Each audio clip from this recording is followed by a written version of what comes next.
Welcome back, friends. I am still reflecting from that incredible conversation we shared during the first half of our program.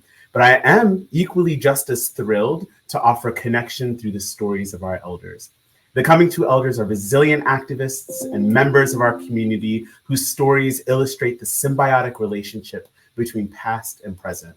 We so often assume that our work is in service to these communities, yet we forget that it is because of their initial investment of service that we are here. Before we invite them onto the stage, I just want to kind of take a moment to reflect on some of the complexities of designing this program. You know, many of the speakers and all the way to the host are all from rural parts of this country. I was born in a very small town in Pennsylvania, traditionally thought of as Amish country. The smell of manure was very normal in the morning. I grew up across from a farm, and much of my coming of age was all about escaping. Once I had seen individuals that kind of represented ways of being that I wanted to emulate and I wanted to incorporate into my life, so much of the narrative that I had pushed onto that rural, the community that really fostered me, whether it was difficult or not, was always about escaping. And so much of what this conversation that we're about to have is, whether we are elders or community members that have left communities that may not have been as accepting as we needed them to be, there is still something that we've gained from those communities, that we've gained from the communities that we've been adopted by. And there's something that is owed to the community that we left. And so it's just something that I've been thinking about, the complexity of recognizing maybe some of the harm and the pain that, accompanies growing up in rural America. But there is resilience. There are LGBTQ plus, people, older adults living in those communities. And so it's important not to blanket and make invisible individuals that are making and fighting every day for the incredible rights that we experience. So I'm going to invite our elders to the stage. First, we have Morningstar Vancil, who has been an activist for people of color in the areas of immigration, human rights, domestic partnership, and tribal alliance building. They have served as a volunteer for the Two Spirit Group's archives of the Lesbian, Gay, Bisexual, Transgender Historical Society, spoken on POC panel discussions, and is a member of Criabito, a Filipino performance arts troupe, Butch Magic, a drag king troupe, and Neskanaka, a coalition of Native American artists in Northern California. They are also a founding member and former officer of the Bay Area American Indian Two Spirits, also known as BATES, and serve on the LGBTQ+ advisory board of the Human Rights Commission in the city of San Francisco.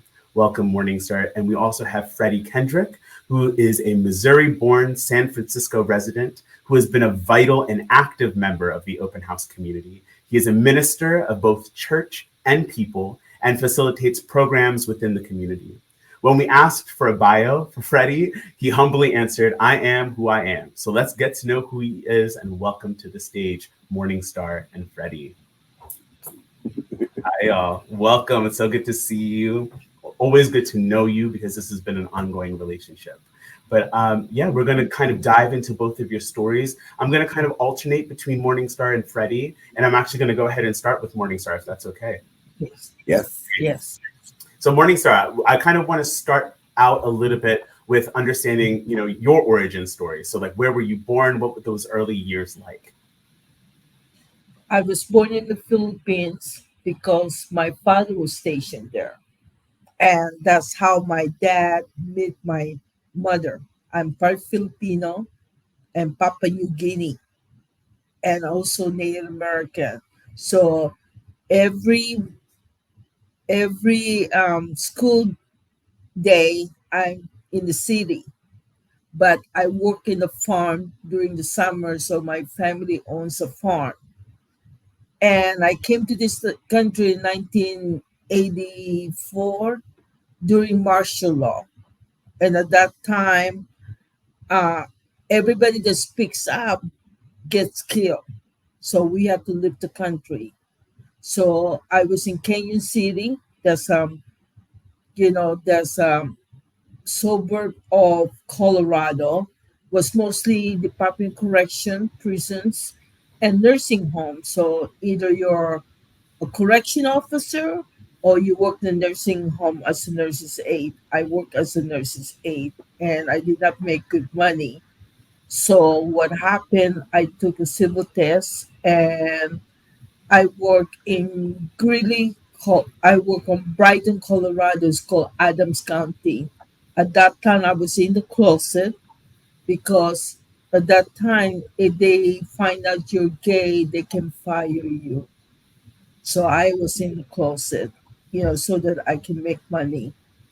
And once I got outed and got kicked out as a police officer, I could not find a job because how I look.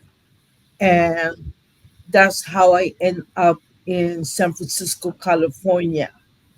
And when I was in San Francisco, I was an activist then during the AIDS epidemic. And during the AIDS epidemic, a lot of native were not considered human because at that time we're not considered people of color.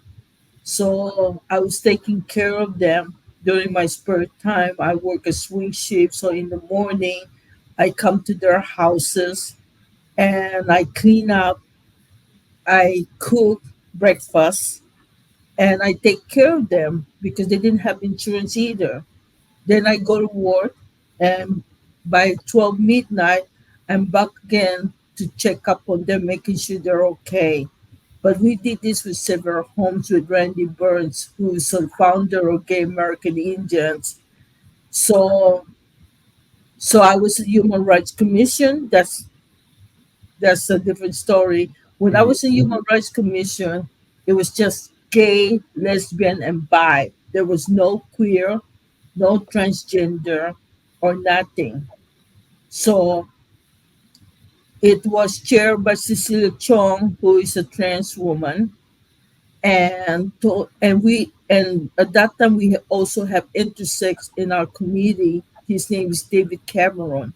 So what we did a lot of interview, a lot of training, and I was in the closet then being gender nonconforming or non-binary because I was afraid to come out and what's going to happen to me. So I started interviewing them, and everything they say to me, it shed some lights to me, and that's how I came out of the closet again.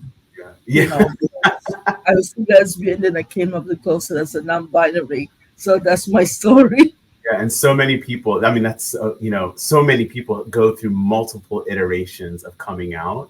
And Yes, hopefully one day it's just like, oh, the season changed. And, just like we report on the weather, that's how I yes. report on my gender or my sexuality or whatever the case is. But thank you so much. We're gonna keep kind of unpacking a lot because you gave us a nice synopsis, and I'm going to unpack some of that. But I want to turn to Freddie to also kind of share what those early years were like.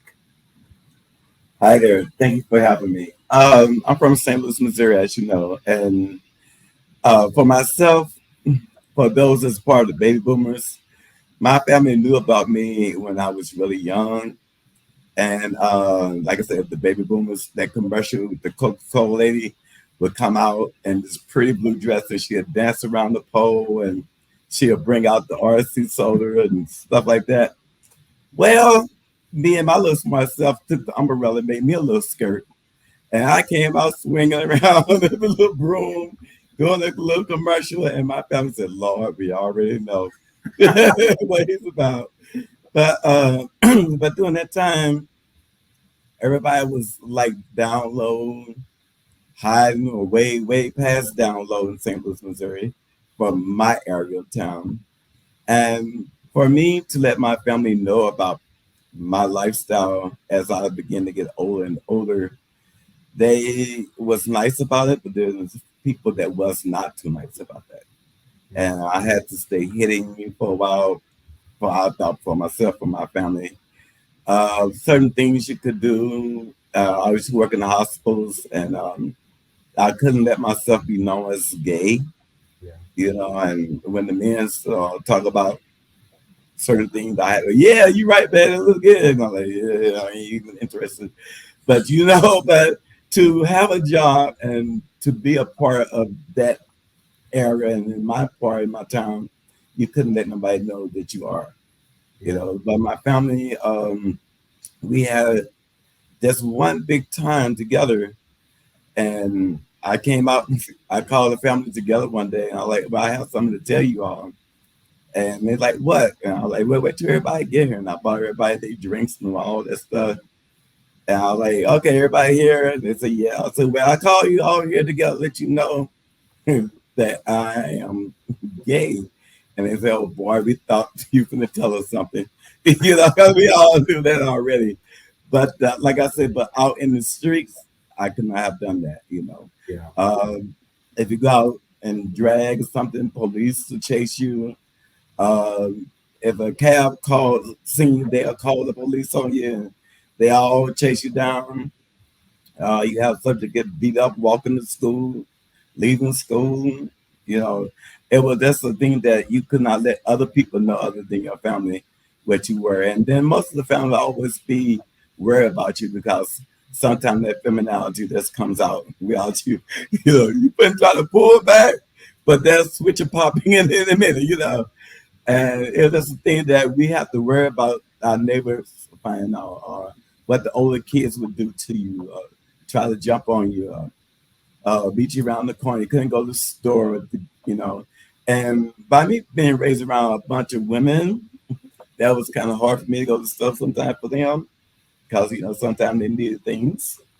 And that's been my luck that a classmate would come into the store and kid me about what the product that I had, and there's another fight going on. And I spent most of my time just fighting. Mm-hmm. But what really made me really start fighting is when my brother told me one day when this guy followed me home and wanted to jump on me. He said, either you fight him or you have to fight me. Now, my brother's 6'2". I'll fight the guy, okay?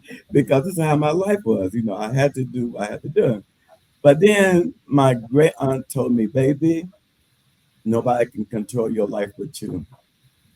If you be wherever you're going to be, you be a good one at it. Mm-hmm. You know, and be your best at it. Do what you have to do. So then, therefore, I started coming out to people just being myself and, you know, and being who I am. And for a long time, I was, you know, wondering, well, what is that? Because, you know, I don't really know what that is. But I didn't really find out until I came to San Francisco, where I really was, and how I was going to be in life, or what's going to be the life, you know. But to get here, I came out here with my backpack, my nursing uniforms in my backpack, less than $300 in my pocket. And I was like, I got to get out of St. Louis. I got to get away from here because I'm wind up being dead. I wound up carrying guns that I don't like carrying guns. Mm-hmm. You know, I was around people that was doing other things that I was not doing, but almost getting beat into it. And I'm like, no, this is not happening. I can't do this. So with that one bag of uniforms and a little money, I'm like, California, here I come. Yeah. And I wasn't too for sure that I was coming out here, but the rice-a-roni truck, the thing, the Great American rice-a-roni truck, kept coming up in commercials, and that was my sign because I hadn't seen it in a while. And it kept coming up, San Francisco, right around the tree. And I'm like, I'm going to San Francisco. And like I said, I wound up coming. That it's really interesting too, because that's kind of what drives the exodus, right? It's like, growing up, I didn't really have a lot of language. I had no idea that gay, lesbian, bisexual people existed. I'm a first generation American, and I think so many of us kind of, you know, whether we had the language or not, the weight of, you know, knowing that something's different, something's off about our experience.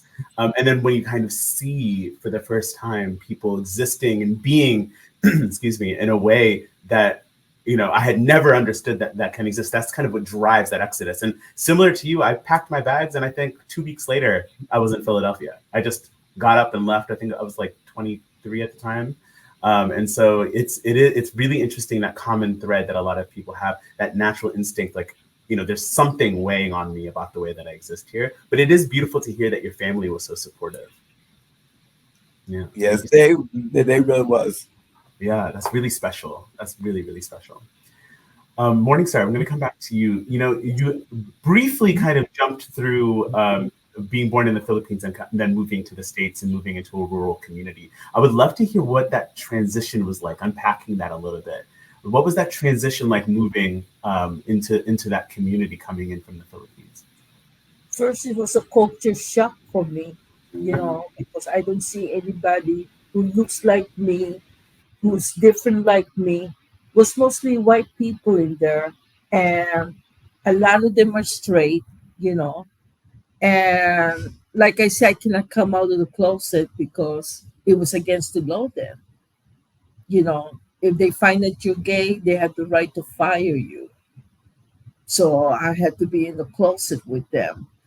But within, I also experienced a lot of racism, because a lot of the people that I took care when I was a nurse's aide, they don't want to be touched by me. They don't want me to care for them. They want someone else, you know. Mm-hmm. And if I care for them because there were situations where there's no other people but me, you know. And that's why I decided to work at the sheriff's department in Brighton, Colorado, because at that time, you know, I feel like I was trapped, you know. I feel like I was lonely because I couldn't find anybody who looks like me, who at least say I'm gay. And it was very lonely, and I become an alcoholic because that's the only thing I can do was to drink my pain away. Mm-hmm. And so when I was told that you'd be better off in San Francisco, that's when I moved because, like I said, I got fired. And a lot of people don't know this. Not only that they can fire you at those days because the AIDS epidemic, you consider a threat to security. I lost my U.S. citizenship. I was a dual citizen, and you're Filipino and U.S. citizen because my father is a U.S. citizen, my stepdad rather. And what happened is I was told to go to San Francisco. At least San Francisco got gay rights, and I will be happier here. And I packed my stuff. All I had was $25. I hitchhiked, Wow. and knock on wood, nothing happened to me. And that's how I got here. And at that time, I was homeless. At that time, I had no money in my pocket. But it was San Francisco people, gay people, who opened their doors to me, gave me a place to stay, give me a job, help me get a job. And I was working in a homeless shelter. And for the first time in my life, my coworkers were queer like me. And it feels right to me. But I also miss Colorado because Colorado is beautiful Mm. state. It's just that at that time we didn't even have gay rights when I left, and and we're not even allowed to speak our language. We had to speak English when I was there. So when I moved here, I was not suicidal. I wasn't lonely, and I quit drinking. I've been clean and sober for 33 years, and this is the town that got me sober. So that's all I need to say right now because my best friend here will be his turn. We used to be roommate, and I'm just Please tell grateful us that more. again. Yeah, tell us more about that. I didn't know that when we when we asked you all to speak. Yes, How did you two find each other? Church. church. Oh, okay, interesting. And how long ago was it that you were living together? Oh my God, almost 2 years maybe. Yeah, I was close to that. Yeah, almost 2 years. almost 2 years. He's the reason why I was sane, because my landlord was racist and was harassing us, and because of him, I sued him. It was under Ellis Act. When they find out that he's a minister, they drop the charges. Wow. There you They go. drop the charges because he's a minister. That means that nobody is a drug dealer, nobody's a drug addict, Mhm. nobody's doing anything illegal in my apartment. Because when they see people call, they think we're drug addicts. Yeah. And Freddie, what was your experience like rooming with Morningstar? Well, I love Morningstar, but I also seen that they were mistreating her, and they did have a little attitude because they looked at me and like, well, who are you? And I'm like, no, the question is, who are you? And what do you want with her? And then I had another little bodyguard would come over with me, was my best friend. He would come over to spend time with us too. And it was just one big happy family. And they got mad because they couldn't do anything to her. And every time I would leave and go to work, he would be there. And by the time I come, he'd go do what he had to do. So it was always somebody with Morningstar against these people because they was really treacherous and bad mouthing and saying a whole lot of other things that I can't even say on this thing. But they was not right. Yeah, yeah, definitely. Well, I mean, what you two found in each other, even though it's so amazing that I didn't know this before we decided to have you two as speakers. But what you're talking towards or speaking to is chosen family, and the way that chosen family kind of finds each other, especially when we leave the communities that we were born in or raised in. And so I wonder, kind of just off the top of my head, how has community looked similar once you moved here to where you came from, and how has it been different To me, to both of you? okay. For me, it's been a great change because at church you couldn't say again like home. You could not mention your sexuality Mm. or switch up in there or wherever. You have to find a certain pimp to pimp up into there. But when I came here, that's when I found my church, and when I seen my family at church, I said, "Honey, I'm home," because my church is a beautiful church, Yes. and that's where I met Morningstar coming to my church as well. And well, first of all, I had no idea I was going to become a minister. That was not in my mind to become a minister. But I always did an outreach food pantry, Mm. and I did at my church for many years. And in them many years, when I first started, like a year into it, people was calling me reverend and pastor and all that, and I kept correcting them. And one of the pastors said, "Stop correcting people when they see something in you. That's you don't change that. You don't change the person's thought of you like that anyway." And then about a year into it, I started visiting people in the hospitals and stuff, taking them up on my ring when they come to church. That's how I met Morningstar. Like, come on in here and sit beside me, and Morningstar would bring her fellas sometime. They don't like that. Don't mess with Morningstar, Yeah. So that was a different thing back there. Then we get to be more friends. But also, as I said, the church was the place for me, which I didn't have no idea I was going to become that. Until one day the pastor come in and did some paperwork for me and said, "Well, Minister Freddie," I said, "Hey, come back here. You did that wrong. I'm not the minister." He's like, "Don't you go see people in the hospital?" I said, "Yes." "Don't you feed them?" I said, "Yes." Don't you close them?" I said, "Yes." "Don't you speak and talk to them?" I said, "Yes." He said, "Don't you pray for them?" I said, "Yes." He said, "Then you're a minister." I know why I wrote. I don't make mistakes.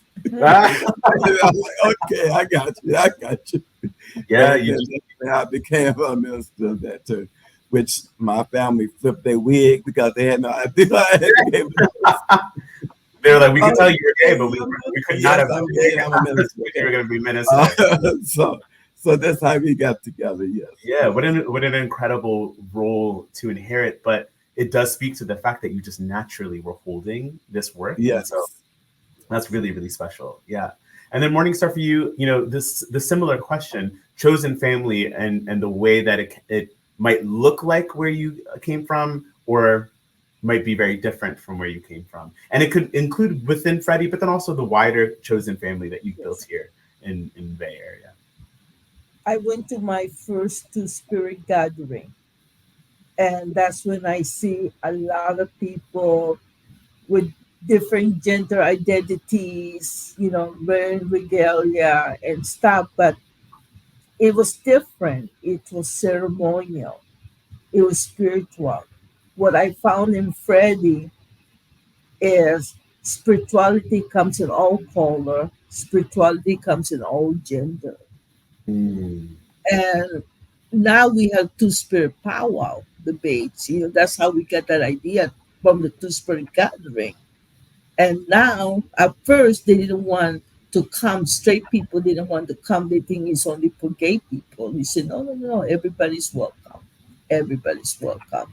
Mm. Now, we got about 5,000, 6,000 people all over the United States come to our Two-Spirit powwow. Yeah. And I took Freddie there too. And Freddie wanted to know me, and I got to know Freddie through the church. And he noticed that there was a lot of similarities with the culture, the drumming and the dancing, tribally, right? And I took my roommate Lou and Freddie, and they relate to it. They like the drumming, they like the dance, they like everything. Even Freddie, when they're wearing his African outfit, Wow. and dance with me, So we get to know each other, how spirituality comes in all colors and all genders. And it can happen. Yeah. Well, I think that's what's so beautiful about sharing culture, because really at the root, so many of our cultures share a lot of similarity. Yes. And so, when you get to show up as your authentic self, it's really beautiful. And it's really beautiful that you got to share that with Freddie. Yeah. Can you actually, you mentioned Bates a few times, and I know in your bio, I talked about the fact that you were one of the founders? Founder member, yes. The founding members, yeah. Can you tell me a little bit more about your relationship with Bates? Okay, when we first started, it was in 1999. And what does it stand for? It stands for Bay Area American Indian Two-Spirit. We're from the Bay Area. We're American Indian. Then we're Two-Spirit. So that's how I remember things. When I tell people that, they like the idea how to remember it. And it was 1999, and that time the word Two-Spirit did not came out till the 90s. So before the 90s, we had Gay American Indian, which founded in 1973. And I used to hang out with the Gay American Indian. So when we started Bates, that was different. We have everybody. We had transgender, we had intersex, we had queer people, we had lesbian and gay men. And what I like about Two-Spirit, it covers everybody. People who are different, people who are special. You don't have to say, well, I'm a lesbian, I'm a gay man, I'm transgender, and stuff like that. The word Two-Spirit means there's a balance between masculinity and femininity. And that's what I like. It was started by queer anthropologists. They did the study. They were native, and they the one who used the word Two-Spirit. And this is in the 1990s. So my relationship with Bates is I'm proud of them because I'm already out. I'm considered an elder. To see a lot of young people continue the traditions. And to me, I like the word tradition. It means to say it's not written in stone. Tradition means what is tradition, what is norms among our people, what is norms. And I like the word tradition. Yeah, I love that. Thank you so much, Morningstar. That's really incredible. I would love to think about, because we come from the communities that we come from, envisioning a place where maybe we had never left the communities that we were raised in, what are some of like the services and experiences and resources you would wish to see in those communities, so that people just like you, I mean, obviously you've rooted and made community here, but there are plenty of LGBTQ older adults that still live in those communities. So how would you envision the resources and services that you would want to see there so that they can thrive? Well, I just got Corazón going first. That's what I love about Morningstar. Okay, to answer that for me and her, I guess, but I don't answer it for them. But for me, is just know that there's always somebody over somebody, and who I mean by that, every lead person got a leader over them, and every leader got another leader over them. Find out which one are the same gender loving people, as we say in our church. Let them know you're not quite understanding what I'm trying to say. So could you find someone, and I use in my family, in the situation of what I'm about, like how I found this organization, that another organization is sitting over here because of my identity. The part where they say your sexual orientation, you say gay. They said, oh, but I got a company. I think that might be more helpful than what we are. First, I found that kind of pissed me off, to be honest. No, wait a minute, you supposed to be able to help me regardless of what that is too. But then again, after I came over and met all the wonderful people at Openhouse, I said, well, thank you, people, for sending me over there, because I found another family I really love. But the thing was that, be more patient with the person that come in, because you don't know where they headed at, where their mental status is at that point.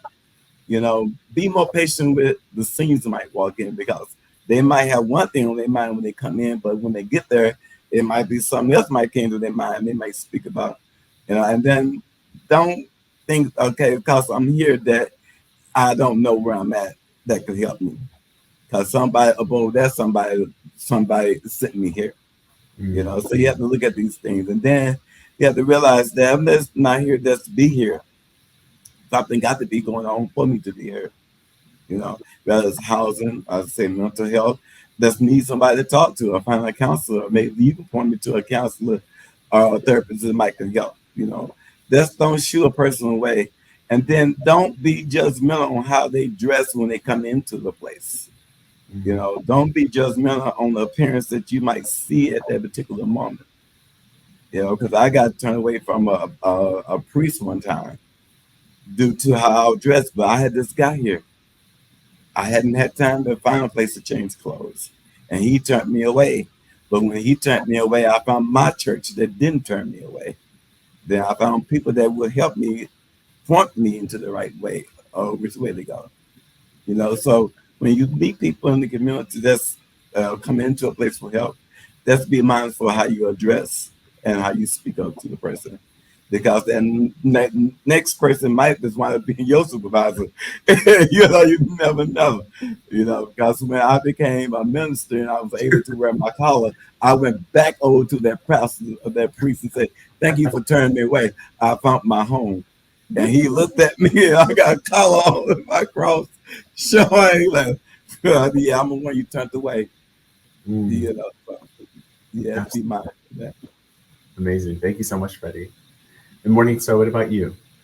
How would you envision some of the resources or services? My vision is acceptance, that we accept each other, even if we don't understand. And my vision is, just because we did some work, generational thing, I'm talking about generational thing. This generation um, teaches us that there's different gender fluid, gender queer, gender non-conforming, and so on. I had to learn that when I was a Human Rights Commission, different terms, and also just because that it's a little bit easier for you to be out in the closet, there's still work to that. There'll always be work to that. Because like I said, when I first went to human rights, it was bi, lesbian, and gay men. And I thought, there's no work to do anymore. We got people doing this crime. And next thing we know, we have a hearing for intersex. Next thing we know, we're talking about healthcare for transgender. Next thing we know, so there is more work to do, when Mhm. and so we have to work with our community. So we learn a lot from community, especially young people. Um, I just connected to somebody who works here, who's who's Filipino, who showed me the tattoo, the tribal tattoo, Yeah. and it really helped me because I knew about the symbol and stuff, but to make it into a tattoo, I want a tattoo now. Yeah. Yeah. You know what I mean? So we learn from each other. So we have to be patient with each other. Sure, sure. That's really beautiful because those indications of tradition and culture being witnessed on the body is always a really powerful moment. And I actually want to talk about some of these identities because you are not just a non-binary person, and Freddie, you're not just a gay man, and there's so much more to who you are. And so I would love to hear, and I'm going to ask each of you this question: how you navigate moving through with all of the identities that you hold. You're from Missouri, you're a Black man, you're gay, kind of how navigating the world at the intersection of all those identities, what is that experience like? Uh, it's rough, first of all, because they, for one thing, they feel the Black man shouldn't be gay. Okay, the Black man should be stronger. Black man have to do this, have to do that, and I'm like, well, I can't be Black and strong and be gay too, because all of them the same thing. And I always tell people, don't try me because I'm gay. Don't mean you want to get knocked out, okay? Let's run on over here and see. And I don't condone violence, but don't go there with me. All right, first of all. And second, like I say, you have to be careful because some people have a tremendous idea of what a gay man, a Black gay man should be. And I'm like, okay, so when you find out what that is, you let me know because we still human, we still walk the same way, we still dress the same way, And then there's people that I have to prove myself to. I used to have to prove myself to. And one day this came to me: why am I trying to teach anybody or trying to tell anybody about what my life is and what I'm going to do? I'm just going to be me. If I feel like switching one day, I'm going to switch down there. If I feel like throwing my hands up with a broken wrist, I'm going to do that. If you don't like it, turn your head, stop looking at me. And then evidently, if you're looking at me, you must see something in me that you like. That's the one. Second, people are always going to find something in you that remind you of them. But you just more courageous to bring it out than what they are to bring it out. Second, or third, I always feel that if you have an attitude with me, ask yourself why. Because I'm just living my life the best way I know how to live my life. I'm doing the best I can with what I do. And then the most thing is, I don't care what nobody think about me no more. That time is over wondering what they think about me. I'm no longer a teenager. I'm no longer trying to find my way through it. I'm no longer trying to understand myself because I know what I like or what I want and what I'm going for. And if you don't have the qualities, well, it's time for you to move on because I'm going to go somewhere else myself. It's just being who you are in life. They help you navigate yourself. Now, I don't run down the street hollering, yes, I'm gay, I'm gay, I'm gay, I'm gay. But if you speak with me, you'll find out that I'm a friendly, true, honest friend. This is what gay stands for: true, honest friend, acceptance, loving people. And then at our church, we call it sane, gentle, loving people. And I say, yes, I'm a gay, sane, gentle, loving people because I love who I am. I love what I like is like me. And I told my family one time, stop condemning me because I love something different from what you love. And I had the courage to love something that you don't love. So stop hating me, stop playing me. And if I'm going, as they say, to hell, if I can say that on here, let me go. because I love who I love, and you can't stop me from loving the same general person. And that's all I have to say to navigate that through there. Let me be me and you be you. And as one of our piano players you say, do you, boo. Don't do me. And I stick to that. Yes, you do, you boo boo. Right. Period. Absolutely. Morningstar, do you have anything to add? Yes, I embrace all of me because I'm mixed, and some of us are mixed. And I correct people when people say you're just Filipino. I say no, I'm not just Filipino. I'm Native American too.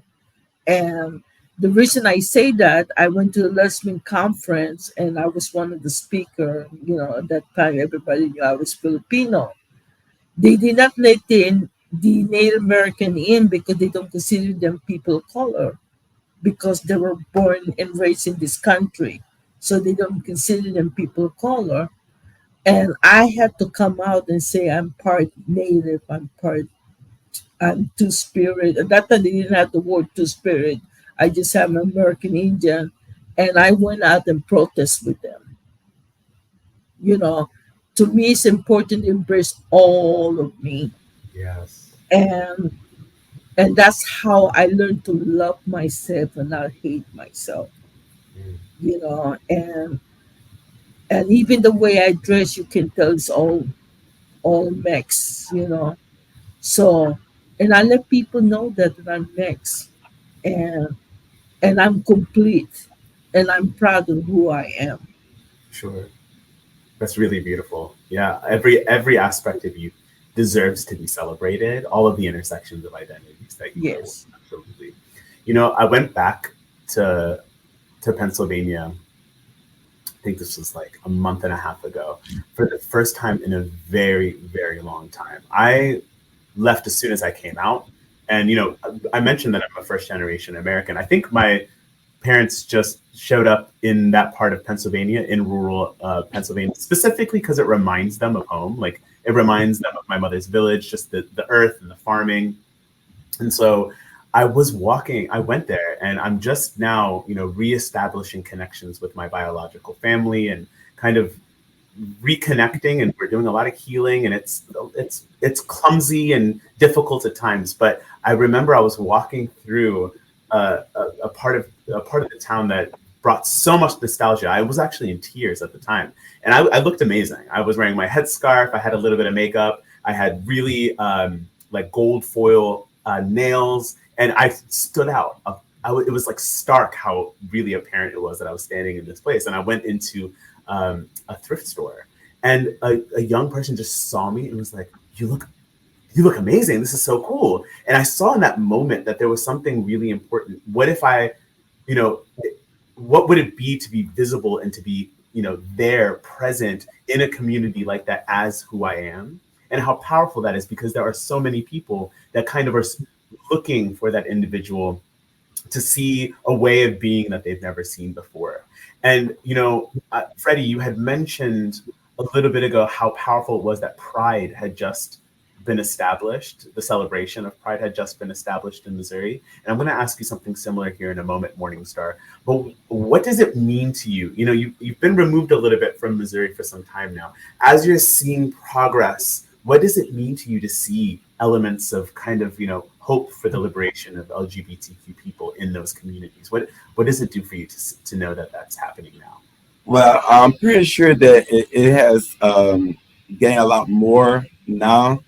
But this was 2018 when I went back home for a while, and I had asked a question to one of my nephews, and it's like, oh, this is June. I said, do they do Pride here?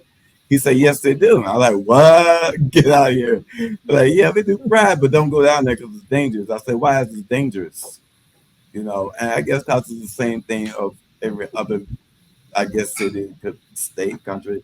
There's still a little balance in it, the haters.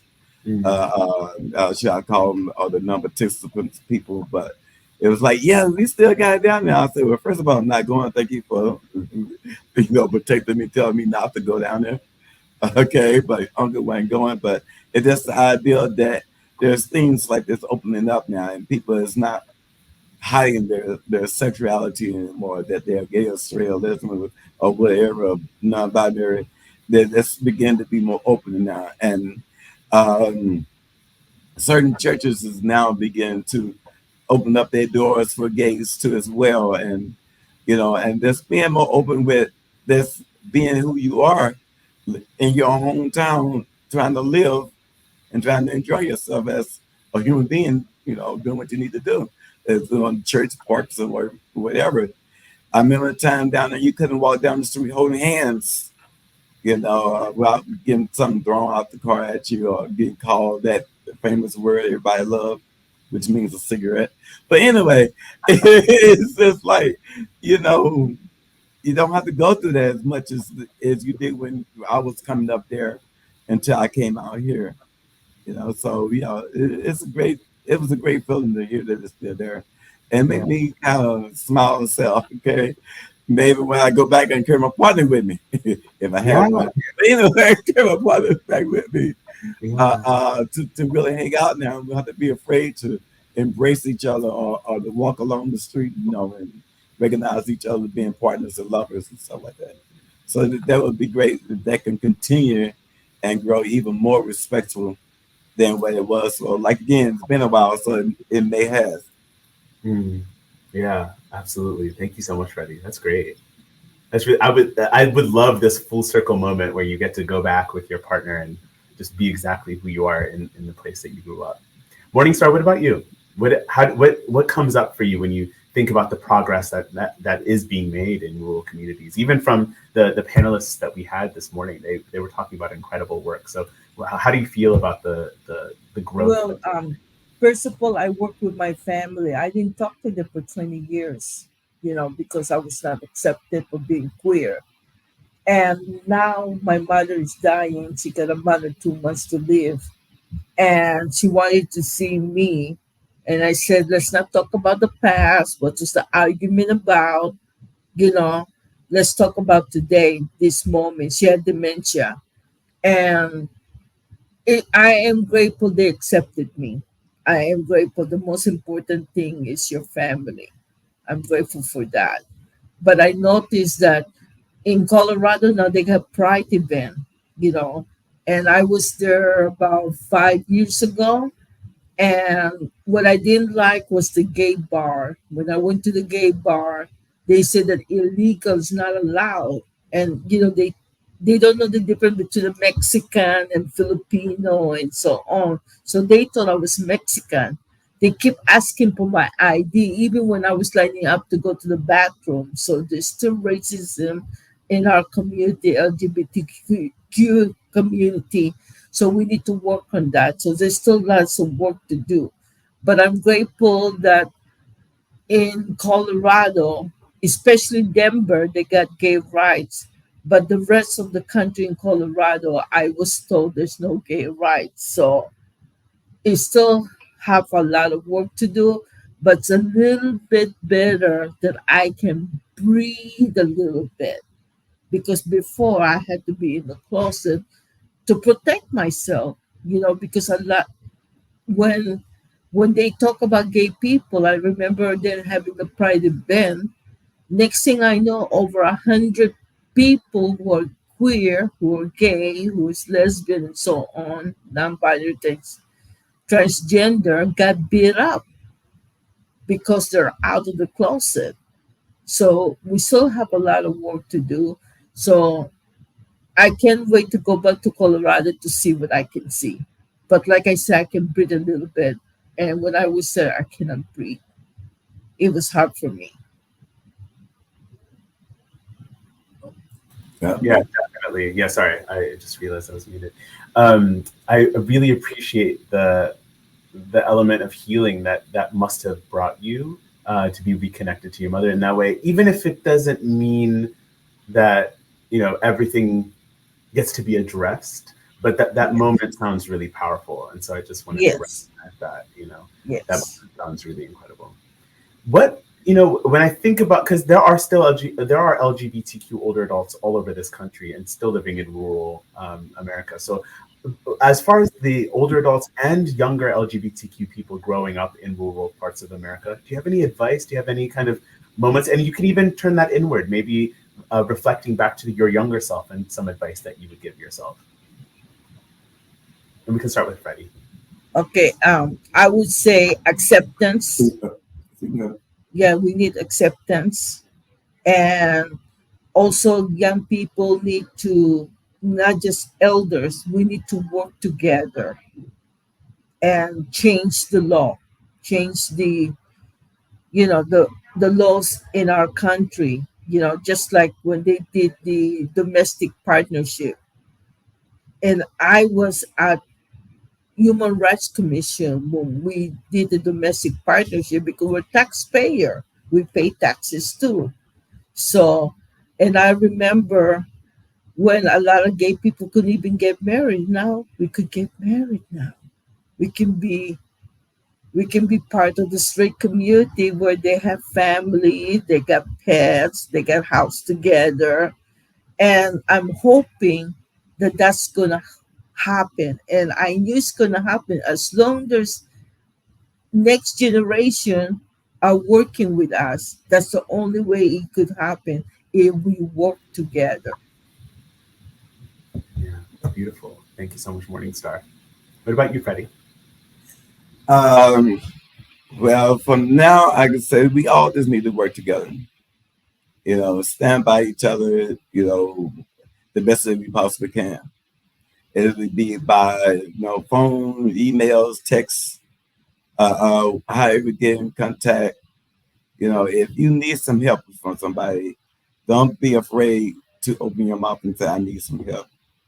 That's one thing we have come a long way from being afraid to ask a question. And then nowadays you have to be face to face and send, like I said, text, hey, this is the problem right here, or something like that. But better yet, just open your mouth. Just let the senior knows, hey, we need some help with this. How can you help me? And seniors, go to your young people and ask them, this is what we need to do. How can you help me get this out, or get about, or get around things? And then people that claim to love us, make them prove it. Tell them this is what you need, and get up and help me. If they don't move, somebody was lying, okay? But if they try to help you the best they possibly can, then those is the one that loves you, and care about how you're feeling, care about what people are doing to you. There's one thing we have to come together. We say we family. Yes. All right. And it's not family for the seniors. It's family for all gays, trans, wherever, but non-binary. We all family. Act like we family. Yeah. Stand up for each other. Don't watch the next person get cussed out because who it is and you don't. I don't say run up there and slap the person, hey, you beat up my family, but stand up with them. Say, no, we're not going to have this, If they ain't got no gun, tell them back up, get away from them, And then just don't hold their hand around, grab them and move out of the way. I always tell my partners sometimes, and when you be hollering, you're not mad at me. So I'm going to wait till you get through hollering, and then we can talk about this correctly. Another one I always say, I'm not going to throw another log on the fire when it's already hot. So when you go down, cool down, then we can talk about this. All right. This is how it should be with anything. We ain't here to make it worse or trying to start something, but just listen to what we have to say, and listen to what some of the young people have to say, because between the both of us, something's gonna come out right. And hopefully for the better and the best. I always say I can't hate you because you were part of me. And they're like, how is that? Because if you gay, I'm gay too. So it's still you part of me. I tell my niece and nephew, if you gay, come on, let me know you're gay. Because who am I to say something about you being gay? Okay. Do what you have to do, and just be loving to each other. Just know that we are here. That's the best thing. And most of all, respect, respect, respect, respect. That's all it is. Just respect each other. Absolutely. And I think that respect goes both ways as well. You know, for example, my mother and I are planning a trip to go back to Ethiopia. I have not been back to East Africa since I came out, because I could easily be stoned in the street for being who I am. And while I'm kind of figuring that out, and I kind of keep this in mind even when I visit home, you know, there is a sense of humility that even we ourselves kind of have to engage in when we come back to the communities we came from. Because, you know, I'm loud about my queerness. It's obvious. I reek of it. But there is an element, you know, queerness doesn't look the same. LGBTQ communities, LGBTQ plus communities do not look the same all across this country, especially all around this world, right? And there's a kind of like a Western element of being loud about our queerness that we foster here, which is so important. But if I were to go back to my community back home in Pennsylvania, or even back home in Ethiopia, there is some elements of muting some of that loudness, specifically because there are LGBTQ plus people in those communities that have to live and maybe even deal with the repercussions of me being loud about my queerness when I show up there. And so there's that element of respect that kind of goes both ways, to recognize that queerness is different in rural America, in, you know, East Africa, whatever, insert whatever part of the world here. And so it's just an interesting concept to kind of think of. Who are some of your, you know, being in the communities and growing in the communities that you were a part of? Who were some of the role models that you kind of clinged to? I'm sure there were, you know, people that represented maybe LGBTQ identities or Native identities or Black identities that you still held on to that maybe had some elements of queerness in it. I would love to kind of hear who those people might have been. Oh, it's so many for me. I don't know where to begin on that question. but here where I'm at, the first time I came here, I was welcomed so much with open arms that I like, yes, these are my peaks right here. You know, because I came in, I was homeless, I was looking for a place, and I know I probably wasn't smelling to my best ability when I walked through the door, because I had been in the shelter and all that. But when I came to the doors here, Sylvia was one of the ones that greeted me, and I'm like, yes, I love you, so Sylvia. And then Kathleen came in, and she said, hey, how you doing? Are we helping you out pretty good? And I'm like, yeah. All right, we'll be right with you. If you don't, I'll be back out the chicken. You know, like, see, these people are like, people that come out and came in and said something, you know, and made sure you was okay. This is the agency and places I want to be at. These are people I need to know, you know. And then I seen a change, and some more people came in, and I'm like, oh, they cool. I like this place, you know. And they didn't treat me different because I was Black. You know, they didn't treat me different because how I was looking, because like I said, I wasn't looking to my best, but I tried. And I know the stench wasn't as bad because I didn't have no deodorant at that particular time. So I know the people that tell me like that, this is where I need to be here. Yeah. Right? And then they had little groups and stuff like that. And I kind of like, okay, we got this group. You know, so that's as I came to the doors, I got a place. You know, and I said, I'm not going to stop coming, you know, because now I got a place. And the more I came, the more things I began to see this happening for the people, the family, the LGBT. I listen to everything I like to hear, and I've been here ever since. It sounds like your idols you found here when you yes. And you know, and it was like, okay, so everybody here has been a big part of my life, including you. Oh, thank you. As well. And I yes, you. Absolutely. And the lady sitting over here on this computer. You all have been a big part of my life. So it ain't nobody bigger and better or higher. All y'all great to me. The whole entire staff and everybody's been wonderful. Yeah, that's amazing. Thank you, Freddie. Morningstar, did you have any idols or anything like that that you kind of held on to growing up? There's two, Barbara Cameron, the founder of Gay American Indian, And Pat Norman, she just passed away. When I met Barbara Cameron, it was on the gay parade. It used to be called gay and lesbian before there was gay parade. Then Mm. it become LGBTQ now. So I was in a place called Gay Parade, and I met her.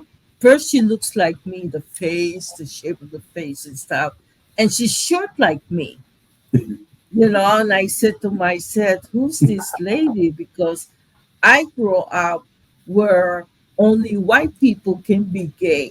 They didn't talk about people of color being gay at that time when I was growing up. And when I saw her, I I admire her. And when they told me that Randy Burns and Barbara Cameron started the gay American Indian, I was impressed by her, how she's out of the closet and she worked, and Pat Norman. And those of you who doesn't know the history, if you look at the LGBTQ or San Francisco Pride, if you look at the bylaws, guess who made the bylaws? Barbara Cameron and Pat Wow. Norman. And the pride's been around for 40 plus years.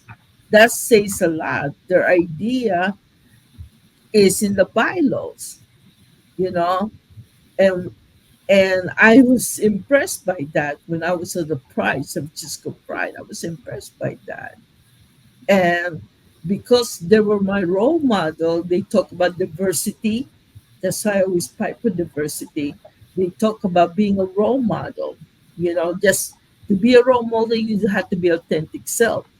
Like what my grandma said before she passed away, she knew I was different. She said, "I know you're different, but I love you anyway. I know you're special. I love you anyway. But if you want people to love you for who you are, you need to be real."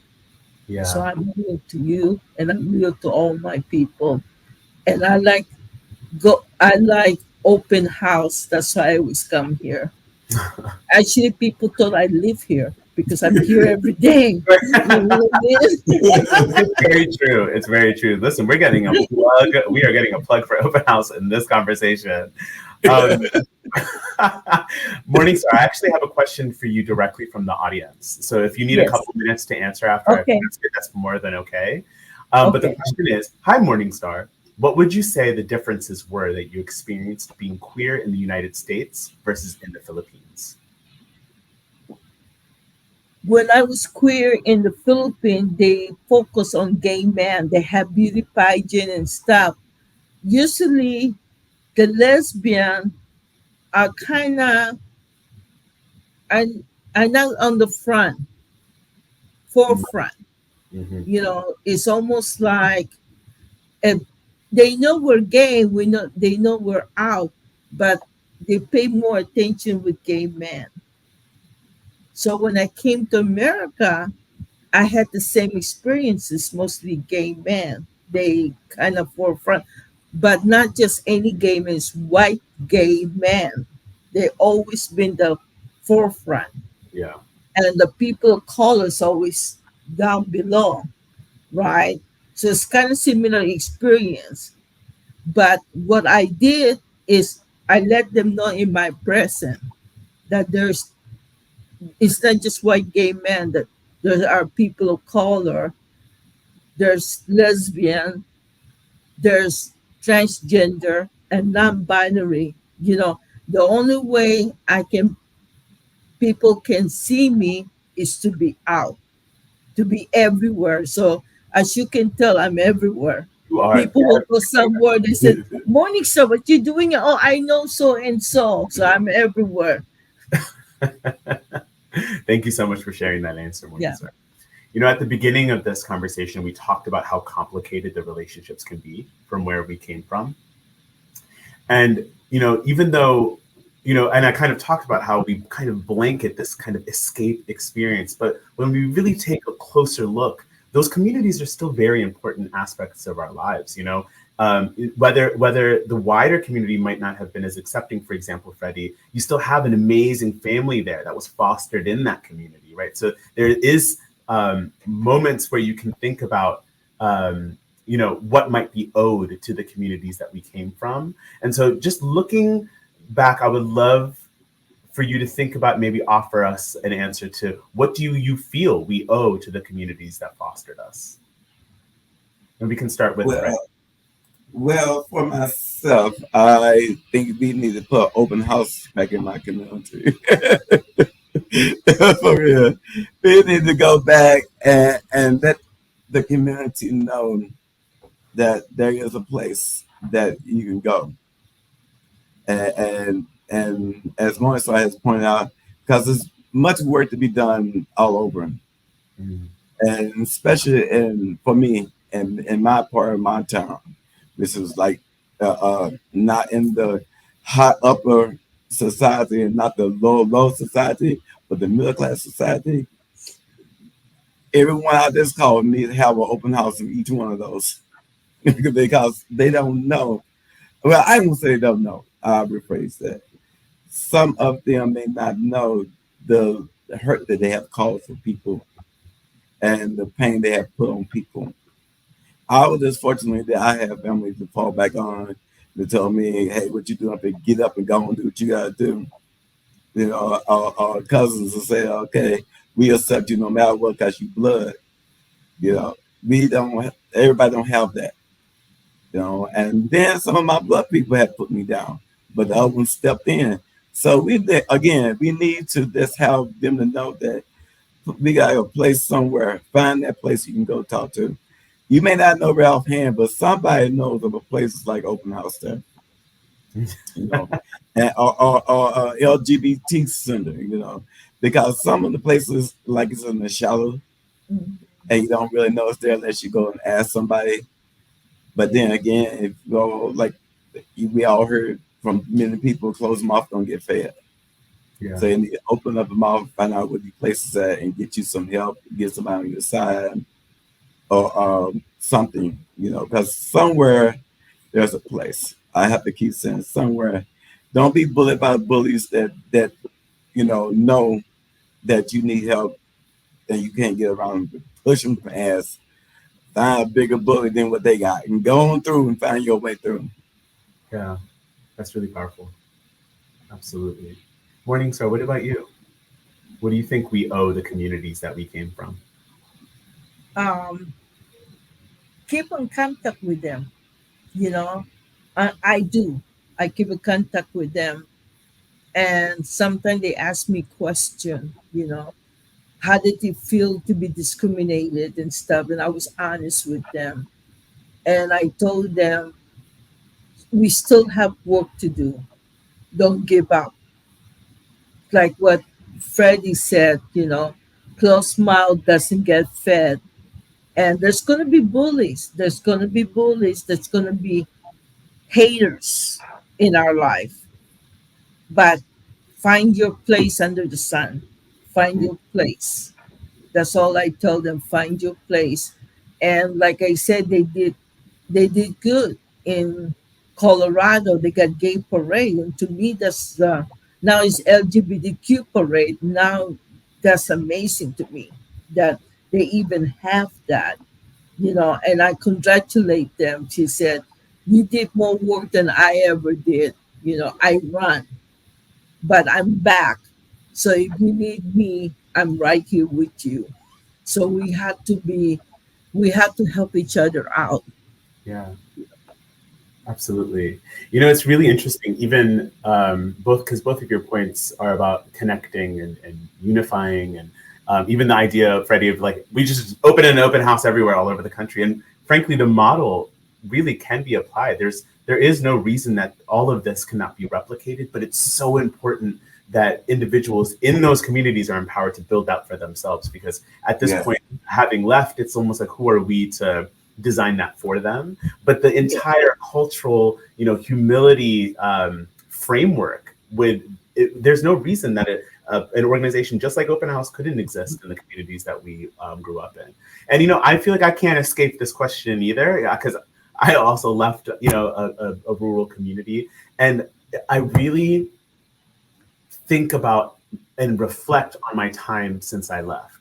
I remember when I visited the Bay Area for the first time, it was about 4 weeks later that I had packed my bags. Similar to the story of when I moved to Philadelphia, nothing. So I just packed and I left. I had no real, plan or understanding of how this was going to work. It's just I had come into a space. I was seeing Black and brown, beautiful trans and queer people being so. The mysticism that existed around that kind of existence, I just had never seen anything of it, and it ignited something in me. But all of these people had met me with so much grace because I learned from each one of these individuals. I was just as ignorant as anybody when it came to understanding sexuality and gender and even myself, just even understanding who I was as a person. And so it's based off of their lived experience that I was able to glean this understanding, and they met me with a lot of grace. And so all of these skills and all of this incredible experience that I've gotten having left that community, I want to bring some of that back. There's no reason that I can't be, offer myself humbly, obviously, but offer myself humbly and maybe some of this expertise and this knowledge and these skill sets that I've been able to acquire over that time and bring it back to the community that really gave me a reason to leave and then grow and learn. And maybe there's a prodigal son parable out of this, Freddie. I know that you're excited to pull that out there. So do you have any other closing thoughts, ideas that you want to share with the wider audience or the community? No. Okay. My closing thought is that not just respect each other, accept yourself first. By accepting yourself first, you learn to accept other people. And it took a lot of healing in me because I'm also a veteran. So I got PTSD, It's not just a PTSD because of the war and stuff, it's how I was treated for being different. And when I see someone who happy, joyous, and free, it brings something out of me. I want to be happy, joyous, and free. And so I had to work on my healing. I'm still in therapy. And the reason is that I want to be that person, happy, joyous, and free. So the more I accept myself, the more I accept other people. And when I accept other people, it brings me joy. So that's my closing thought. Amazing. Thank you so much, Morningstar. And my closing thought is, let's just be, as I said, authentic to who you are in your own way. Live your life the way that you know how to live your life to the best of your ability. Keep it clean, keep it joyful, keep it wonderful. When you come to the reality of who you actually are, all that's going to fall in line anyway. You're going to be authentic, you're going to be clean, you're going to be diverse in it, you're going to be wonderful in what you do. Mm-hmm. But don't let some of the people push you back, tell you can't do it, tell you ain't going to be worthy of it, because you're worthy of anything that you do. If you don't want to do nothing, you're worthy of doing that. I'm retirement. Now I've learned how to be in retirement, I think. Because I like months, I'm always open house. I'm always there. But other than open house and other little side things I do, I'm enjoying my retirement because I can get up and do it when I get ready, and I don't want to do it. I like, bye, Felicia, tomorrow. Okay, I don't have to do it. But just enjoy your life, enjoy who you are, and enjoy your family and anything that comes about. And if they don't like it, just, again, say bye, Felicia. I ain't got time, and move on and just be yourself. Breathe, let go, let life. That's all you have to do, because nobody can do anything for you but yourself. And when you go by yourself. Okay, so period. Just be there. I mean, be in the moment of being who you are. That's the only thing I ask anybody. Just be in the moment. Be authentic to who you are. And as Granddaddy used to say, don't take no wooden nickels. Yeah. You know, make sure it's the right one. Okay. And just, you know, just breathe. Yeah. You know, because everything ain't meant to be for tomorrow. Everybody may not wake up tomorrow, but at least you can say, today you lived your life well. Today you done what you want to do. Today you have succeeded in another 24 hours. And with that, I close. Thank you so Speak much. your truth. What was that, Morningstar? Speak your truth. Speak your truth. Thank you, Morningstar. Thank you, Freddie. That concludes the stories from the heart of the community.